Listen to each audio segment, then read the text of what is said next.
Pai do Senhor, meus queridos e amados irmãos em Cristo Jesus, vamos falar sobre as duas testemunhas do Apocalipse, do capítulo 11, versículo de número 3 ao versículo de número 12.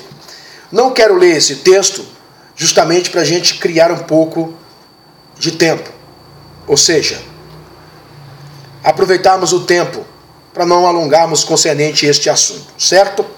Preste bem atenção, identificando as duas testemunhas.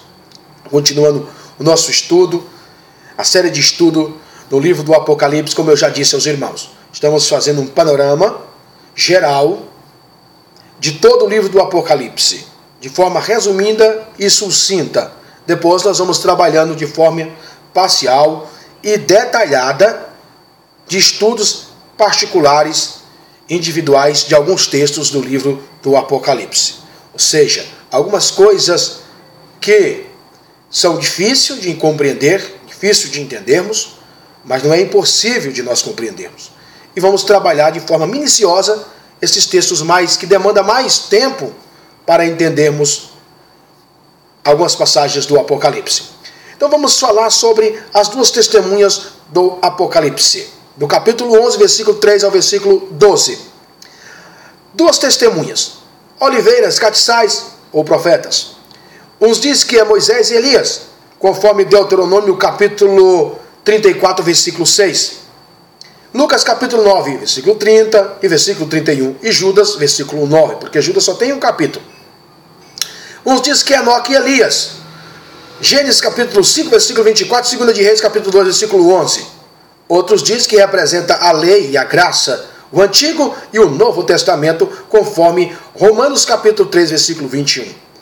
E Josué e Zorobabel, Zacarias capítulo 4, versículo 3, versículo 12. E Josué e João e Paulo. João capítulo 21, versículo 22 e versículo 23. Filipenses capítulo 1, versículo 22 ao 25. E, por último, alguns escatólogos, alguns estudiosos da escatologia, dizem que é duas pessoas, no sentido de nacionalidade, um judeu e outro gentil, certo? Gentil ou judeu.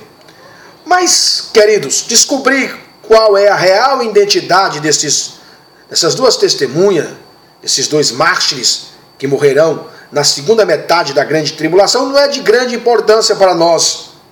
O que é de grande importância é o que essas duas testemunhas serão antes de serem mortas ali pela besta no período da segunda metade da grande tribulação. Isso tem um papel importantíssimo. E quais são as suas atividades no período da grande tribulação? Eles profetizarão durante 3 anos e meio, a segunda parte da grande tribulação. Estarão vestidos de pano de saco, isso significa aflição e descontentamento concernente àquela ira de Deus, aquele poder de Deus, aquela glória de Deus, ali em forma de juízo sobre o trono da besta. Então eles estarão ali vestidos com vestes de pano de saco, que representa aflição e descontentamento. Operarão milagres sobre a natureza e sobre os homens. Eles terão o poder de operar milagres sobre a natureza e sobre os homens. Pois possuirão poder ilimitado até terminar a obra. Eles, essas duas testemunhas, ou pode ser um judeu ou um gentil, terão poder ilimitado até terminarem a sua obra. Não poderão ser mortos até o final do trabalho. Não poderão ser mortos até o final do trabalho. Aplicarão os juízos de Deus sobre os ímpios no período da segunda metade da grande tribulação. Serão vestidos e mortas pela besta. Serão vencidos, não vestidos, serão vencidos e mortos pela besta, ou seja, o anticristo. Passos finais dessas duas testemunhas do período da grande tribulação. Seus corpos serão expostos como objetos de zombaria e festa satânica. Ressuscitarão após 3 dias e meio, tempo da grande tribulação, segunda parte. Continuarão a continuação do juízo divino, perecem 7.000 pessoas.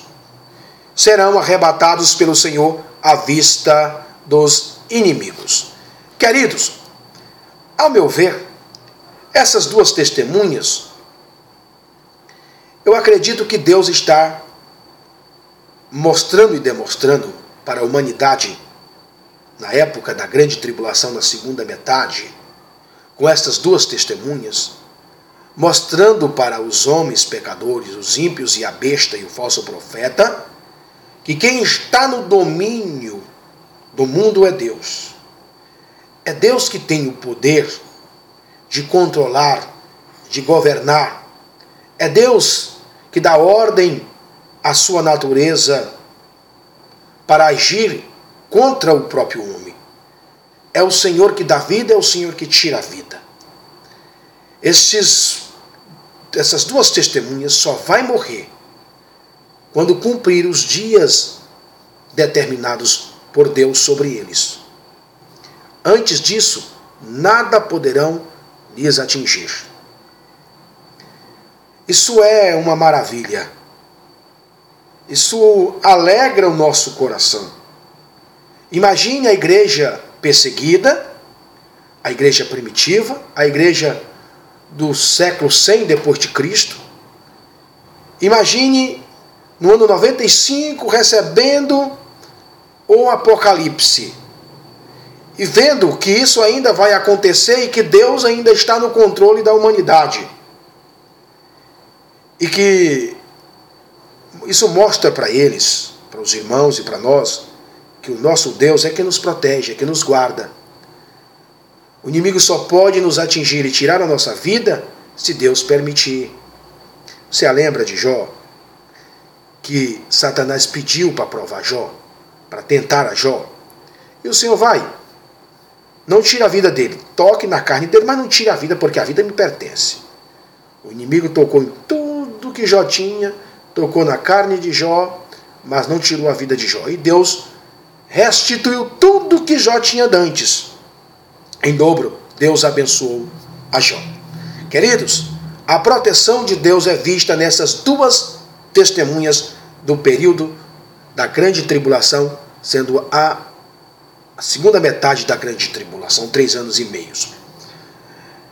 Portanto, vamos continuar andando na presença do Senhor, porque o Senhor é conosco, o Senhor é que nos guarda, o Senhor é que nos protege. Esse texto está aqui inserido no Apocalipse para consolar a minha pessoa, a sua pessoa, para consolar a igreja e para mostrar para a humanidade, para mostrar para nós, para mostrar para o ser humano, para mostrar para as pessoas que quem manda e que quem governa o mundo e as pessoas é o nosso Deus. Para mostrar para a besta, para o anticristo, para o falso profeta, para os seguidores da besta, para o próprio Satanás, que quem está na direção, mandando com autoridade, é o Todo-Poderoso. E Deus usa pessoas limitadas, sujeitas à morte, sujeitas à fraqueza, sujeitas à queda. Deus usa essas duas personagens reais, de corpo e alma e espírito, para combater a besta, o falso profeta e seus seguidores. E eles não poderão fazer nada contra essas duas testemunhas. Louvado seja Deus por isso. Que Deus te abençoe e nos encontraremos logo mais com mais um estudo no livro do Apocalipse. No próximo estudo, nós vamos estudar a respeito do anticristo. Quem é esse personagem que aparece ali no livro do Apocalipse, no capítulo 13? Quem é o anticristo? E nós vamos descobrir realmente quem é esse personagem integrante do período da grande tribulação. Tanto como na primeira metade, como na segunda metade, ele estará ali reinando. E vai ser destruído, ele, o falso profeta, lá no finalzinho, na guerra da Armagedon. Ali o confronto da igreja com o anticristo, haverá uma destruição sobre todos aqueles que seguem a besta. Isso depois nós vamos falar depois. Que Deus te abençoe e te dê vitória. Nos acompanhe aí nesse estudo geral e resumido do livro do Apocalipse. Que Deus te abençoe e agradeço o seu amor, o seu carinho para com a minha pessoa, de estar aí se inscrevendo no meu canal TBS Teologia Bíblica Sadia para o meu e o teu coração.